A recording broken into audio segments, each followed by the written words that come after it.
Lumaki ka raw na mama's boy, o biglang ikaw naman ang ginulat ko, di ba? Oo nga. Totoo yun, totoo yun.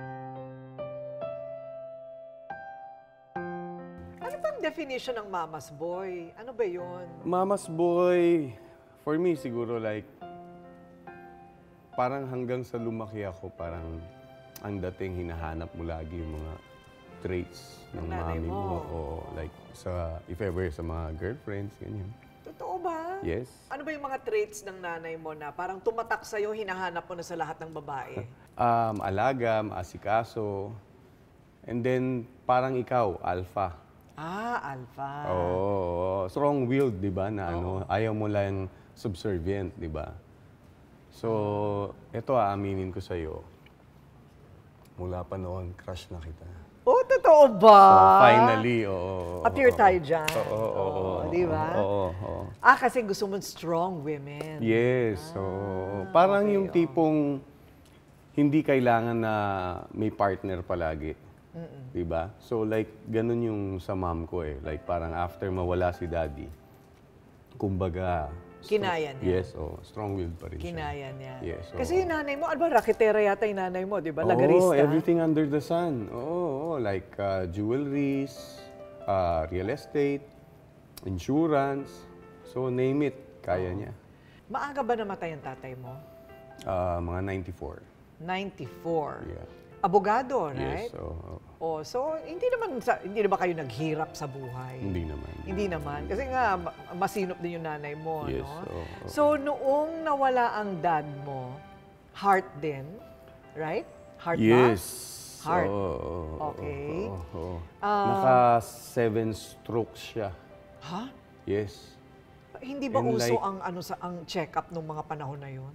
Hindi. Tsaka like para kasing if ever man na ipasok mo, wala rin eh. Eventually, di ba parang yan yung mga tinatawag nilang long goodbyes. Okay. Di ba?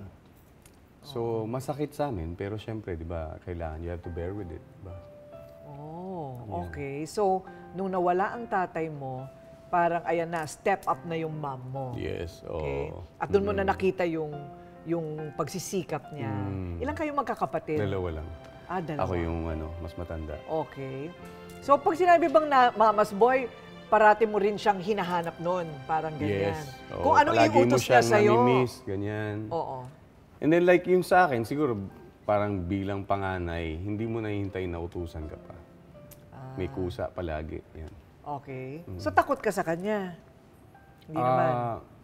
Hindi naman. Kumbaga nasa gitna lang. Oo. May mga times na magdidebate kayo, pero parang natututo ka rin dun. Right. Yeah. So yung pala, I think iba-iba rin ang ang definition ng mama's boy. Kasi iba Yes, naman, oo. dinidiktahan, lahat sinusunod. Oo. Hindi makadesisyon ng wala yung nanay. Hindi ka naman ganon. Oo, para kasing like, di ba, the usual definition is like parang nakakapit sa saya. Di ba? So yun yung parang ano nila. Ito hindi, parang siguro parang naging mas malapit sa nanay, kaya nasasabing mama's boy. Okay. And mas iba yung pagmamahal. Iba yung pagmamahal ng isang nanay. Correct. Siya ba nagturong magsayaw? Paano Isang ka TikTok natuto? lang, oh. Ay, Isa lang, oh. oo, Sige wag, na. hindi pwede. Isa lang, madali lang yung steps. mawawalan ako ng work. Naku, Hindi. ikaw pa. Sus. Hindi, pero totoo nga, siya ba nagturo sa'yo? Siguro like parang nasa ano rin, nasa genes din. Kasi hindi naman niya pinilit eh. Parang there are times na like pag wala kaming ginagawa dati sa bahay, kung hindi siya tutugtog ng piano, sasayaw kami. Eh yung piano, doon ako talagang nahirapan. Na gusto niyang mamana sana. Eh wala eh. Doon lang ako napunta sa pagluluto. Totoo Hindi ko ba? kaya yung pagpapiano. Ano yung mga traits ng babae na natutunan mo? Ang galing ano? Di ba? Naging pambansang hunk, pero ang daming alam na gawain pambabae. Oo. Sumayaw, cooking, Yes. ano oo. pa? Siguro like yung mga... Maayos sa bahay. Oo, yung mga ginagawa ng mga babae. And then umaabot minsan sa point na pinagdududahan na ako. Siya rin ang nagkukulot sa asawa niya.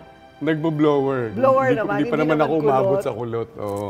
Kasi di ba like nung time nung pandemya, Oo. wala ka ibang magagawa. Kaya nga umabot dun sa TikTok.